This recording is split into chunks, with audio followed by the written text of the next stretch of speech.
श्रीमद् भगवद गीता के 11वें अध्याय के बाद आइए शुरू करते हैं 12वां अध्याय भक्ति योग।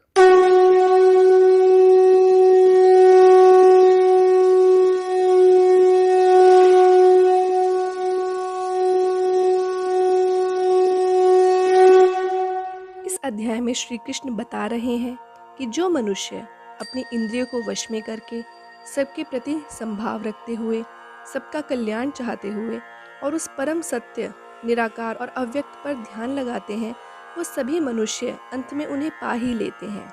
साकार भक्ति में यहाँ भगवान 3 बातें कहते हैं। मुझ में मन को टिकाना, यानी मन को भगवान के साकार रूप में लगाना और इतनी गहराई से लगाना कि मन और बुद्धि में किसी और चीज़ के लिए कोई जगह ही ना रहे। दूसरी बात, मन को लगातार उनके ध्यान में लगाना। पूजा करते समय मनुष्य में सेल्फ कंट्रोल होना चाहिए, क्योंकि उसका चंचल मन इधर उधर भागने की कोशिश करता है। इसीलिए सेल्फ कंट्रोल का होना बहुत ज़रूरी है। पूजा करने का मतलब होता है हर मोह, लगाव और वासनाओं से मुक्त होकर पूरी श्रद्धा और समर्पण के साथ भगवान को याद करना। इस स्थिति में मनुष्य इतने गहरे ध्यान में होता है कि वो अपनी सुध-बुध खो देता है और उसके मन में केवल भगवान का ध्यान रह जाता है। तीसरी बात है परम श्रद्धा से युक्त होकर भक्ति करना। परम श्रद्धा यानी पूरा विश्वास होना।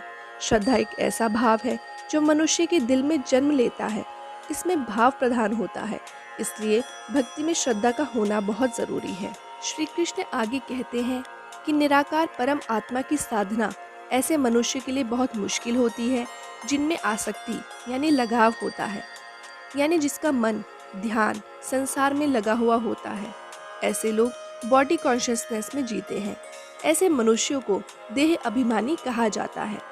जिनका मन ही संसार में अटका हुआ है, जहाँ सुख दुख तेरा मेरा यानी दो का भाव होता है, ऐसे मनुष्य उस निराकार की साधना कैसे कर पाएंगे जिन्हें पाने के लिए एक भाव यानी अद्वैत की साधना चाहिए। मनुष्य को खुद की आत्मा के साथ जुड़ने का प्रयास करना चाहिए ताकि वो सोल कॉन्शियसनेस में आ सके और तभी वो बिना किसी बाधा के सुप्रीम कॉन्शियसनेस के साथ जुड़ सकते हैं।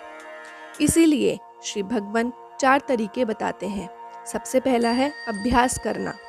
अगर अभ्यास ना हो पाए तो ध्यान करना, ये भी ना हो पाए तो कर्मों का त्याग करना, और अगर ये भी ना हो सके तो कर्मों के फलों का त्याग करना। आगे श्री कृष्ण कहते हैं कि अभ्यास से ज्ञान श्रेष्ठ है, ज्ञान से ध्यान श्रेष्ठ है और ध्यान से सभी कर्म के फल का त्याग करना श्रेष्ठ है, क्योंकि कर्म फल के त्याग से तुरंत ही परम शांति मिल जाती है। अंत में वो सभी गुण बताते हैं जो एक सच्चे भक्त में होने चाहिए।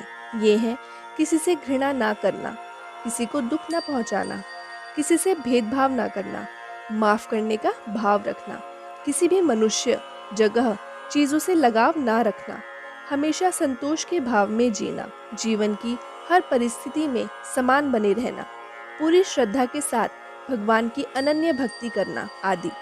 जो इन गुणों को अपने जीवन में उतार लेते हैं वो अंत में भगवान को प्राप्त कर ही लेते हैं।